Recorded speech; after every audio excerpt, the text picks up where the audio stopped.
Hi viewers, welcome to பொன்மனம் சமையல். இன்றைக்கி நம்ம என்ன பார்க்க போகிறோம் அப்படின்னா உளுத்த வடை.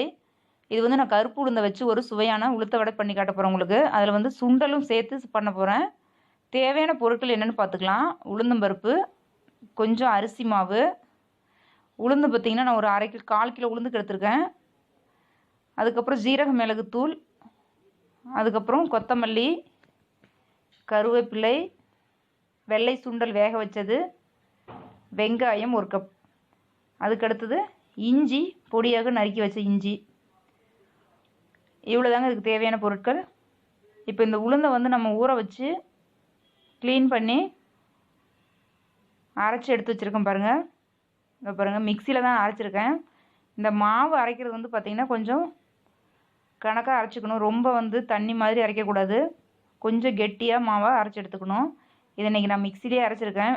கிரைண்டர்லேயும் அரைக்கலாம். கொஞ்சமாக வேணும்னா நம்ம மிக்சியில் கூட அரைச்சிக்கலாம். இதை பாருங்கள்.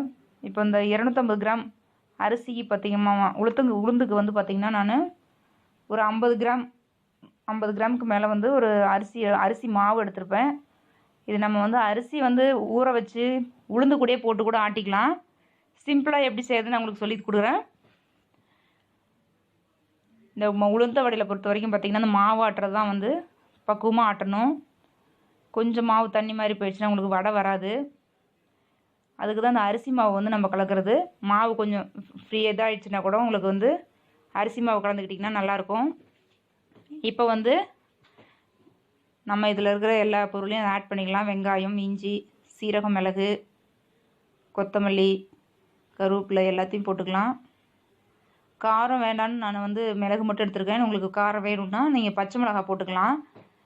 இல்லை ஆட்டும் போதே வரமிளகா கூட போட்டு ஆட்டிக்கலாம். மாவு அரைக்கும் போதே எல்லாம் போட்டு பிசைஞ்சுக்கோங்க நல்லா. உப்பு, சுண்டல், வெங்காயம், கருவேப்பிலை எல்லாம் நான் போட்டு இதில் பிசைஞ்சிக்கிறேன். இந்த மாவு பார்த்திங்கன்னா கொஞ்சம் லூஸாக ஆகிடுச்சுன்னா கூட நீங்கள் வந்து கவலைப்பட வேணாம். அரிசி மாவு போட்டிருக்கறனால நமக்கு ஒன்றும் ஆகாது. இப்போ நம்ம அதை ஒன்றுன்னா எண்ணெயில் போட்டு பொரிச்சு எடுத்துக்கலாம். ஈஸியாக மிக்சியில் மாவு அரைச்சி மெதுவடை செய்கிறது எப்படின்னு பார்க்குறீங்க பாருங்கள். நல்லா வந்திருக்கு பாருங்கள். இது அவ்வளோவா எண்ணெய் கூட குடிக்காது. இந்த வடையில் பார்த்திங்கன்னா சுண்டல் போட்டு செஞ்சுருக்கிறதுனால குழந்தைங்க வந்து ரொம்ப ரொம்ப விரும்பி சாப்பிடுவாங்க. சுண்டலும் பார்த்திங்கன்னா உடம்புக்கு ரொம்ப ஹெல்த்தியான விஷயந்தான். இந்த வடையில் வந்து நான் கருப்பு உளுந்தை சேர்த்து பண்ணியிருக்கிறதுனால ரொம்பவே டேஸ்ட் சூப்பராக இருக்குங்க. இது கூட தேங்காய் சட்னியை வச்சு நீங்கள் சாப்பிட்டிங்கன்னா ரொம்ப ரொம்ப சூப்பராக இருக்கும். உங்கள் குழந்தைங்களுக்கு ரொம்ப பிடிக்கும். ரொம்ப விரும்பி சாப்பிடுவாங்க. இந்த வடையை செஞ்சு பார்த்துட்டு ஏதாவது டவுட் இருந்தால் எனக்கு கமெண்ட் பண்ணுங்கள். பிடிச்சிருந்தா லைக் பண்ணுங்கள், ஷேர் பண்ணுங்கள்.